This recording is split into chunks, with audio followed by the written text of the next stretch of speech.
Hi viewers, ఇవాళ ఈ చిన్ని పాప యక్షిత బర్త్డే అండి. పొద్దున్నే గుడికి వచ్చేసాను, శివాలయంలో పూజ అయిపోయింది. పాప చూడండి గంట ఎలా కొడుతుందో. సో ఈవినింగ్ అయితే ఇలా బర్త్డే కోసం మేము చిన్నగా డెకరేషన్ చేసామన్నమాట. బెలూన్స్తో ఇలా కట్టన్ పెట్టేసి ఇంట్లోనే సింపుల్గా చేసేసుకోవచ్చండి. ఈజీగా ఉండిద్ది, ఎక్కడెక్కడో ఖర్చు పెట్టకుండా. సో బర్త్డే బేబీ అయితే ఇవాళ లంగా జాకెట్ వేసుకొని ముద్దుగా ఉందండి. నా దిష్టే తగిలేటట్టుంది. సెలబ్రేషన్స్ అయిపోగానే మా అమ్మమ్మ ఏం చేస్తున్నారో చూడండి. ఇదిగో చక్రాలు వండుతున్నారు, పిండి వంటలు అనమాట. ఉగాది పండుగ తర్వాత మాకు తిరణాలు జరిగిద్దండి మా ఊర్లో.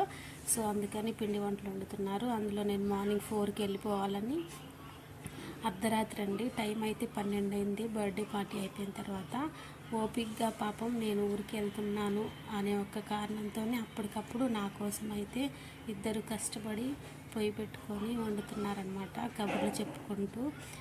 ఎట్లయినా అమ్మ ప్రేమ తర్వాతే కదండి ఏదైనా. చూడండి నైట్ అందరు పడుకున్నారు, అర్ధరాత్రి అయిందండి. Thank you for watching.